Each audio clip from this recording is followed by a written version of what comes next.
5 Nights at Freddy's. The Fourth Closet. Chapter 15.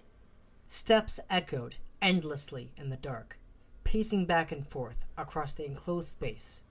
"Are you still listening to me?" A voice rang out. Charlie was lost in the dark, spinning silently and trying to get to the surface of whatever void she was in. "Unlike you," the other Charlie uttered, unseen. "I was real. I was an actual little girl, one who deserved the kind of attention showered over you. You were nothing." Charlie opened her eyes, the room still spinning.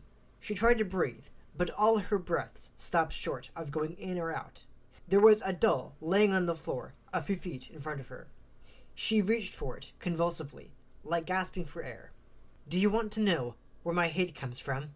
It's not from this machine that I reside in, and it's not from my past life, if that's what you want to call it."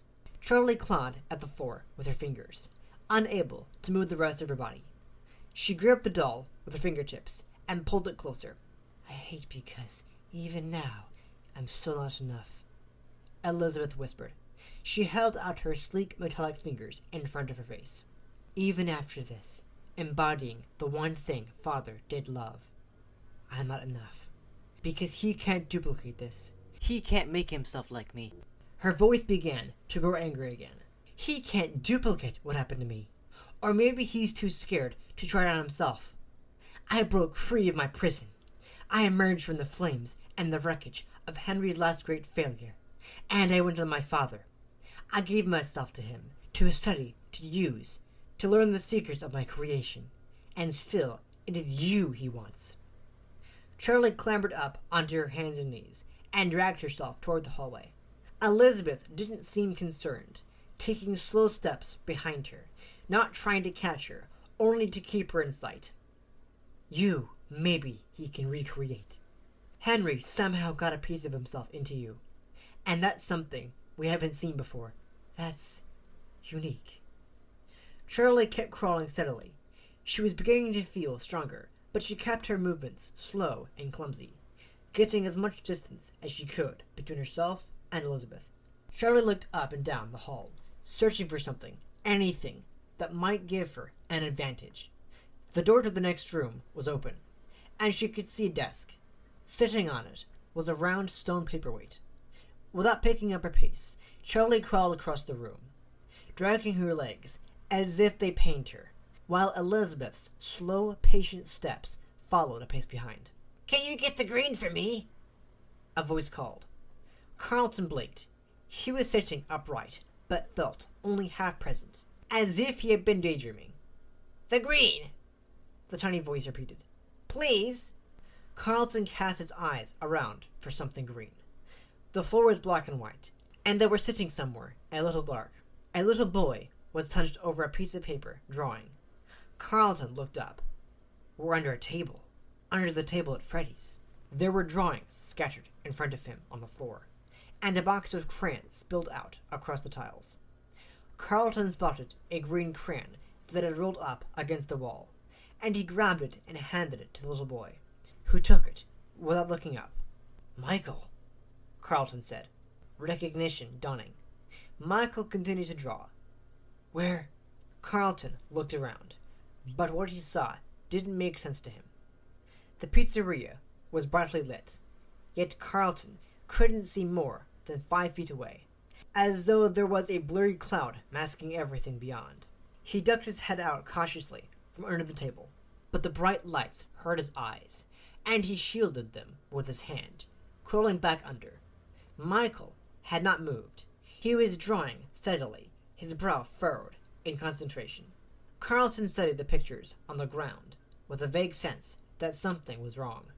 "I don't belong here," he thought. Yet part of him felt completely at home. "What are you doing?" he whispered to Michael, who looked up from his drawing at last. "I have to put them back together," Michael explained. "See?" He pointed out from the table, at the pizzeria around them. Carlton squinted into the blurry horizon, seeing nothing at first. Then they began to appear. He saw pages and pages of colorful drawings, some on the walls, others blowing through the air. "They're all the pieces," Michael said. He shuffled the pages in front of him, and found two that showed the same child. Then he placed one on top of the other, and began to trace the lines. "These go together," Michael said, holding up the picture. The two drawings had become one. The separate pages somehow bonded together. The lines were clearer, and the colors more vibrant. "What are you putting back together?" Carlton asked. "My friends." Michael pointed to a single picture propped up against the wall. It showed 5 children, 3 boys and 2 girls, standing together in a cheerful pose, with a yellow rabbit standing behind them. "I know this picture," Carlton said slowly. His mind was still foggy, and as he tried to grasp at the answer, it only slipped farther away. "Who is that?" Carlton whispered, pointing to the rabbit. "He's our friend." Michael smiled, not looking up from his work. "Can you go get more for me?" Carlton looked out into the pizzeria. The space he could see had expanded a little more, and now he could make out the blurs of other children who seemed to be grasping at pages as they flew by, trying to grab the drawings. Carlton got out from under the table and stood up, walking through the midst of the mirage and colors. A boy in a black and white striped shirt came running up, chasing a piece of paper. "What are you doing?" Carlton asked, as the boy grabbed empty air, and the page flew away into the blurred distance. "My papers blew away!" the boy cried, and hurried off. Carlton turned and saw another boy in the same outfit on the opposite side of the room, chasing other pages. A little girl with long blonde hair ran past him, and he whirled around, recognizing her far away. There were duplicates of each child, all of them chasing different pages. A single figure stood still amongst the chaos, out of phase with the surroundings. At first, it seemed to be a man bent over a table, but as Carlton's head throbbed with waves of confusion, the man became a yellow rabbit, not standing over a table, but over 5 children, tied together as one. The second image washed away, and the rabbit became a man again, standing in the dark. The children ran past the man as if they could not see him. As Carlton watched, several children ran straight through him, without seeming to notice. Carlton approached the man, and as he got closer, the yellow rabbit appeared again, turning to look at him momentarily before blowing away like smoke, leaving the man underneath. "This isn't real," Carlton gasped, trying to parse the two overlapping realities that seemed to be swirling around him. 3 figures seemed to hold fast, while the rest of his surroundings flickered in and out of existence. The man standing at the table, a blond boy in the corner, the only child not running and not repeated, and a body lying on the floor, curled in a puddle of blood. "Is that me? Am I dead?" "No, silly!" a child called. "You're with us!" The syringe mechanism recoiled with a loud snap. The man in shadow had taken something from the metal body on the table. Suddenly, another drawing flew into the air, and another ghostly child appeared to chase it. The little girl with blonde locks of hair and a red ribbon bouncing on her shoulders ran past as well. "Stop!" Carlton called, and she obeyed, her eyes still locked on the drawings she had been pursuing. "Who is that?" Carlton directed her attention to the yellow rabbit flickering in and out of existence. "That's our friend! He helped me find my puppy!" she exclaimed, before running off again. "They don't know," Carlton whispered, releasing her as she disappeared into the blur surrounding him. Carlton searched the air as his drawings blew by, snatching at the ones with images that seemed familiar. "What are you doing?" the little boy in the striped shirt asked. "I'm going to help you put these together," Carlton said, reaching for another picture as it blew past. When she had finally crawled her way to the desk, Charlie reached up and grabbed for the top of it, then pulled herself up, feigning a struggle. She winced as she put weight on her feet, continuing to act weaker than she actually was. In reality, she was nearly back to her full strength. She leaned heavily on the desk, as if for support, pushing one hand directly on the heavy stone paperweight. We both know he won't be able to recreate you either. Elizabeth was near, and the real question would be, would we really want him to? Besides, Elizabeth approached Charlie from behind, moving faster. I think I hate you more than I love him. She raised her hand in attack, and Charlie spun around, swinging the rock in a single motion. There was a thunderous crack as it slammed into Elizabeth's face, and Charlie fell back with a shock, dropping the paperweight. She hit the ground hard, cradling her hand. Elizabeth staggered backward, holding her hand over her face, but she could not conceal the damage without her illusion. One entire side of her gleaming white jaw had been knocked off her face, revealing the wires beneath. She cocked her head to the side for a moment, as if running a system check. Charlie didn't wait for the result. She leapt to her feet, pushing past Elizabeth as she ran back the way she'd come. Charlie heard Elizabeth moving, and over the hall closet, pulling it shut tight behind her. I know it may sound very childish of me, Elizabeth cried. Her voice sounded like she was still at the end of the hall. But if he doesn't want me, then he won't get you either. The footsteps drew closer, and Charlie looked one way and another, hoping desperately for a place to hide in the small closet. Then suddenly, as she turned completely around, she saw a familiar thing. You. The faceless robot wielding its knife, the mannequin, the construct that her father had built for one purpose: to end his life. Your dad thought you were so special. Your memory was just too precious to let go of. The blank face was almost peaceful in the dark. It had been built for one thing. It had completed its duty, and had remained in silence ever since, standing as a memorial to pain and to loss. The closet door moved slightly as Elizabeth gripped the knob. Charlie could see her shadow under the door. She grabbed at the clothing hanging behind her, old coats and dresses, and pulled them forward, concealing the construct as best she could. You can't overpower me, Elizabeth whispered. You aren't like me, she added with relish. Charlie waited in front of the blank-faced creature, not hiding. Gently, Elizabeth pulled the door open. Charlie whispered to Elizabeth. Charlie heard John cough from the room behind them, and relief rushed through her. He's going to be okay. He's alive. Elizabeth glanced back, as though considering him, then trained her eyes on Charlie and took 2 deliberate steps forward. Charlie! John called from outside. It's okay, John, Elizabeth answered, her voice indistinguishable from Charlie's. I'll be right out. Instantaneously, she looked like Charlie again. Not the grown-up Charlie she had been masquerading as, but Charlie as she really was, a mirror reflection. She shifted awkwardly, her eyes darting back toward John for just a moment, then gave Charlie a cruel smile. How far do you think I could get with him before he noticed?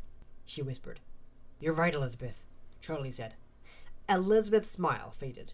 I was never supposed to be here. No? Elizabeth took the last step, closing the distance between them.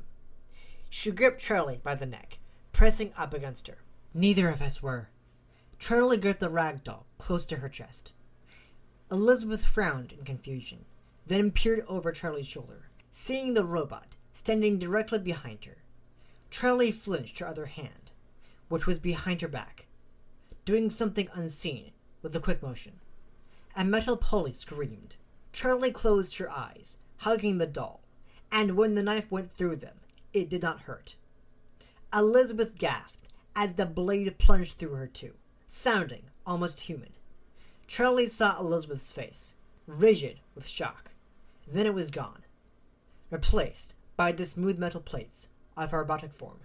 Sparks burst in the air above her as Charlie's vision began to fade, and the smell of hot plastic came to her from very far away. It's not fair! Elizabeth's voice sputtered with static. I never had a life! Charlie struggled to take in a breath, still clutching the ragdoll to her chest. She reached for Elizabeth's dangling hand clumsily and caught it. Elizabeth looked at her confusedly, and Charlie strained to pull her hand up to the ragdoll. Fumbling, She closed Elizabeth's fingers around the doll then, still holding her hand. Charlie pushed with the last of her strength, sliding the doll across the 4-inch stretch of blade between them until it rested against Elizabeth's chest. Charlie tried to smile, but everything was dark. She had forgotten how to see. Charlie felt her head fall forward and could not pull it up again. Elizabeth twitched for a moment longer, rattling the blade that pierced them both. Then her head slumped forward too, resting against Charlie's forehead. "Charlie!" John was screaming her name. "Charlie!" "I love you too." The words didn't come. And then there was nothing at all. "Here! Right here!"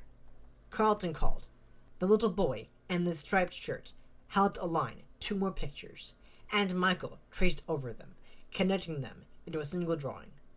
A second boy in a striped shirt appeared from the blurry surroundings and sat down on top of the one already sitting with them, merging into him seamlessly. Only Carlton seemed to notice the merging of the 2 children. Not even the boy in the striped shirt himself seemed aware.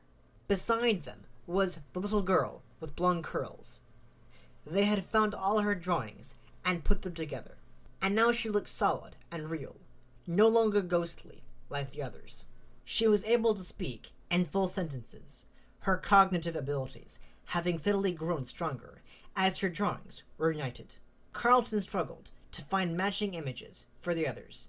He was keeping track of the 3 stable figures, the man, the boy in the corner, and the body, and it was clear he was running out of time. The man was making preparations to harm the boy in the corner. "You said he saved your dog?" Carlton asked the blonde girl, gasping for answers. "Mommy said that he went to heaven, but I heard Daddy say he was hit by a car. But I knew it wasn't true. Bonnie told me it wasn't true. He said that he had found my puppy."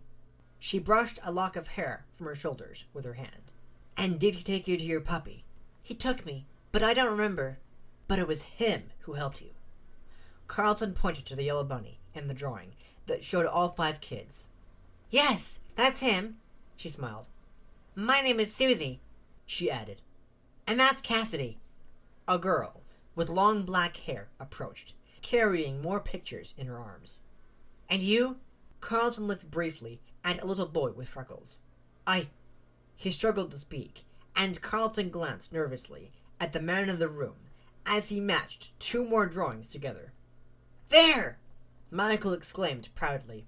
Another ghostly image of the freckled boy climbed under the table and merged with the one who was already there. He instantly became less ghostly and more whole.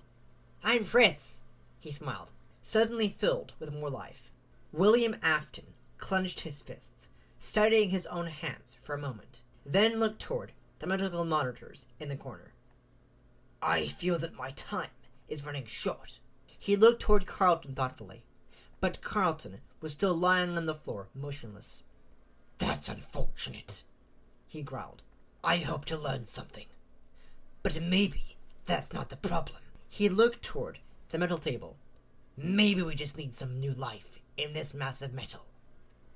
He smiled at the little blonde boy, who recoiled and tried to scoot away, although he was already as close to the wall as he could get. "You'll have to forgive me, though, as I'm not sure how to do that either." William took steps toward him. "I can think of a few things to try. At the very least, it will be fun, like old times." His lips peeled back, revealing 2 full rows of stained yellow teeth.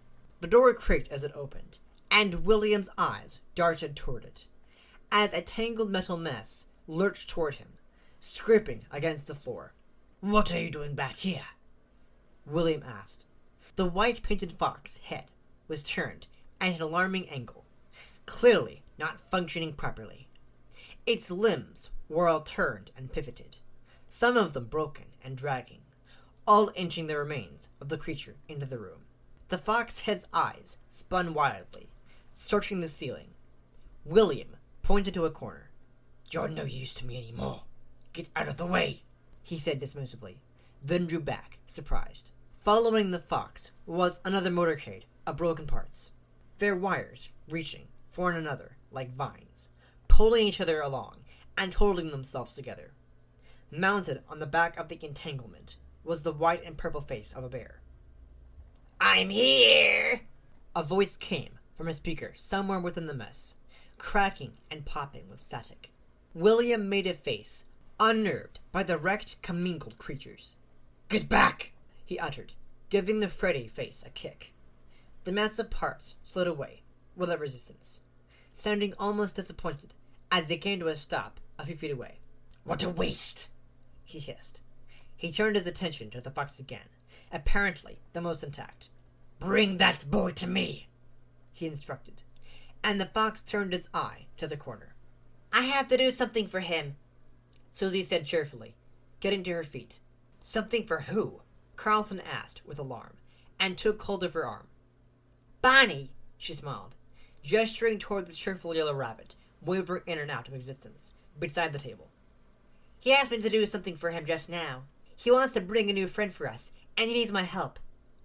"Bonnie isn't your friend," Carlton said, still holding her arm. He gasped at the imminent danger that the little blonde boy faced, as the girl struggled to break away. "He is my friend! He found my puppy!" she cried, and yanked her arm free. "No! Don't go to him!" Carlton pleaded. "John." "Get back!" John screamed, and jolted awake, swinging his arms up to block an attack, and jerking back. His head cracked against the cabinet behind him. "Ow!" he groaned, regaining awareness of where he was. He rolled over, holding his side gingerly, then held perfectly still, tilting his head to listen. Silence reverberated through the space, weighing down the room with emptiness. "Charlie," he whispered, everything that had happened rushing back all at once. The hallway. John pulled himself to his feet with a sick dread, bracing himself against the cabinet door. His right foot gave way as soon as he put weight on it, pain shooting up through his ankle, and he put a hand against the wall for balance, then hopped on his left foot to reach the door. He crashed hard against the doorframe, wincing as his ribs flared with pain, then squinted, trying to see in the dark. "Charlie!" he called. The closet door was open, and he could see figures inside, but he couldn't make out anything distinct. He made his way to the closet, leaning on the wall and trying to ignore his throbbing ankle. It was difficult to see through the hanging coats, and he began to shove them aside, then stopped abruptly, scarcely avoiding the blade of a massive knife, almost a sword, pointed directly at him. He blinked as his eyes adjusted. The blade was connected to an extended metal arm. The figure he had first thought was holding the knife had instead been run through with it, and behind that was something else, something familiar. He backed away, bending to look at the inhuman face of the creature impaled on the knife. He stared for a moment, his face growing hot. Then suddenly he turned away and doubled over, overcome with a wave of nausea. He dropped to his knees and retched, his ribs screaming protest as he heaved, but there was nothing in his stomach to throw up. He gasped, trying to make it stop, but his stomach clenched and spasmed until he felt like he would be turned inside out. When at last it began to abate, John rested his forehead against the wall, his eyes watering. Light-headed, he got to his feet, feeling as if years had passed. He did not look into the closet again. John limped toward the door, grinding his teeth with every step, but he did not stop moving until he was outside the house, and he did not look back. "There!" Michael cheered, momentarily distracting Susie from trying to leave.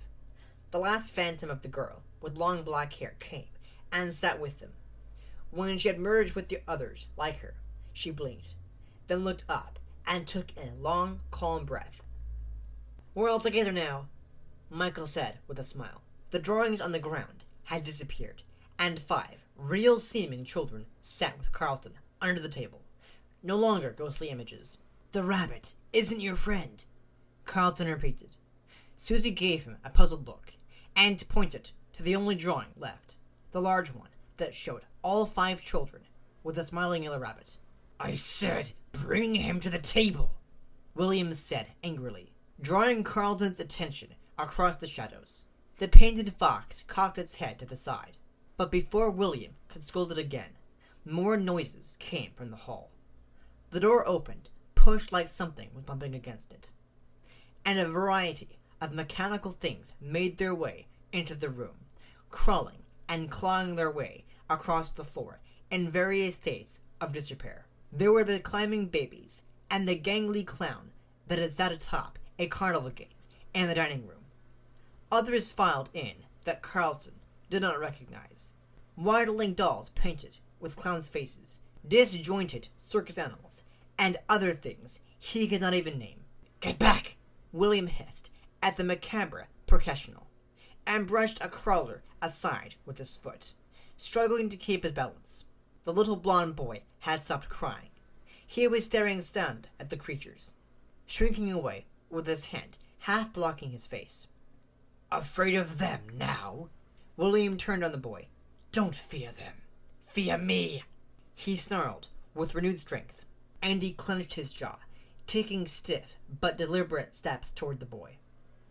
"I am the only thing in this room that you should be afraid of," he said, and the boy turned to him again, his face still full of fear. "I'm just as dangerous as I've always been," William growled. He grabbed the boy by the arm and dragged him to the table. "No, no, no!" Carlton shouted, as he watched the shadowy figure hoist the boy onto the table. He glanced helplessly at the children, but they looked at him blankly. "Can't you see? He's hurting that boy!" The children just shook their heads confusedly. "He's in danger! I have to help him! Let me out!" Carlton struggled to get up, but his legs were weighted down and anchored to the illusion. "That's just Bonnie," Susie smiled. "Bonnie is not your friend. He's the one that hurt you. Don't you remember?" Carlton cried with mounting frustration. He grabbed the final drawing from the wall, the one with the 5 children standing with the yellow rabbit, and laid it flat on the floor, then took up a red crayon. He bent over the drawing and began to make thick marks on it, pressing the crayon deep into the paper. The children strained closer to see what he was drawing. "Here we go," William Afton said from the shadows. Carlton glanced up to see the little boy squirming on top of the mass of metal, where William was holding him in place. The table was heating up, the orange glow beginning to flare from within it. "I'm running out of ideas," William said, failing to hide his anxiety. "But if I'm not going to survive this, then you certainly aren't either." William pressed down on the boy's chest, and the boy struggled to free himself. "Ouch!" the boy cried as his elbow touched the table below, where the orange glow was spreading. He jerked his arm up and cradled it, sobbing, then shrieked as his foot pressed onto the table and began to hiss. He yanked it back, howling. "We will see where this takes us," William said. "Look!" Carlton yelled, tapping the drawing hard with his crayon. The children huddled close. The yellow rabbit's eyes were now dark red, and blood dripped from its mouth. The children looked confusedly at Carlton, but there was a spark of recognition in their faces. "I'm sorry," Carlton said desperately. "This is the bad man. This is the bad man." Carlton pointed from the drawing to William Afton and back again. "He is the bad man who hurt you, and right now he is about to hurt someone else," Carlton pleaded. A hand gripped William's pant leg, and he shook it off. "Get away from me," he growled. But the hand persisted. The tangle of parts connected to the purple Freddy head was gathering around William's ankles, pieces plucking at him. "I said get off me," he said again. His legs shook beneath him, and he let go of the boy, teetering as he struggled to regain his balance. He grasped for something steady, and his hands instinctively found the table. He recoiled, gasping in pain, and fell backward onto the floor, watching helplessly as the little blond boy rolled off the table and ran to the back wall.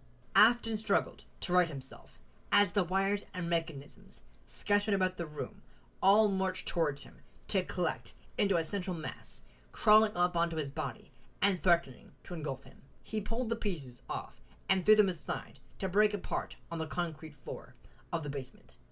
then got unsteadily to his feet. William set his eyes on the boy once more. Nothing else mattered. He took 3 laborious steps forward, machine still wrapped around his legs.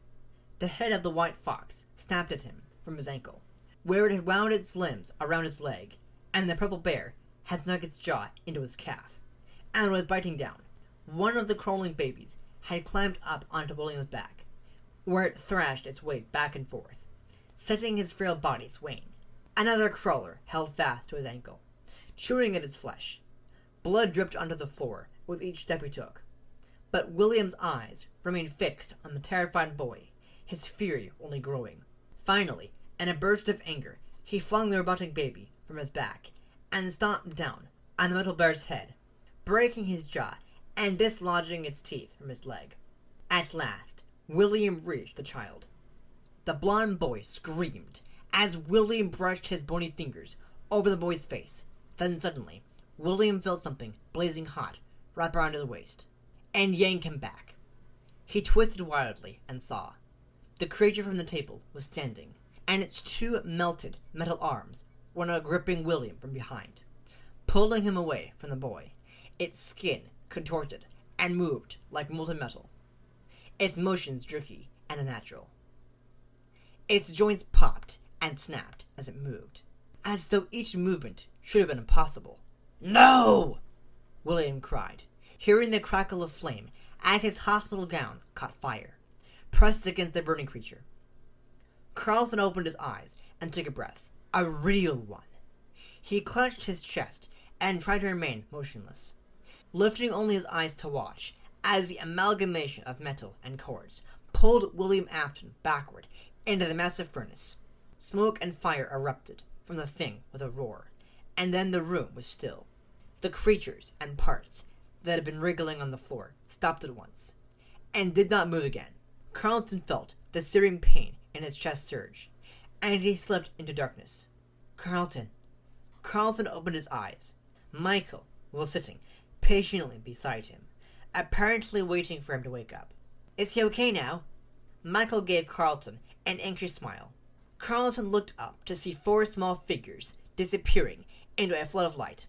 Only Michael remained under the table. "Is he okay?" Michael repeated, waiting for confirmation. "Yeah," Carlton whispered. "He's okay. Go be with your friends." He smiled. But Michael didn't get up. He was looking at Carlton's chest, where someone had placed a drawing over his wound. "This is a part of you," Carlton said, grasping at the picture. "You'll die without it," Michael whispered. "I can't keep this." Carlton shook his head as Michael pushed it back. "You can give it to me next time you see me."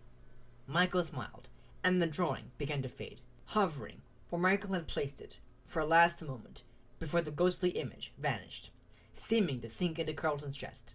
"Thank you." Carlton heard the echo of Michael's voice, but Michael was gone, and there was nothing but the light. "Carlton!" John. "Carlton, hang on! We're going to get you out of here!" Marla, Jessica. "Carlton!" And that is the end of chapter 15. Thank you for listening to this chapter of Five Nights at Freddy's, The Fourth Closet. I really hope you enjoyed listening to it. If you did enjoy listening to it, don't forget to hit that like button and click that bell icon so you'll be notified when the final chapter of this novel will be going up. And I'll be back next week with the final chapter. Alright? See ya.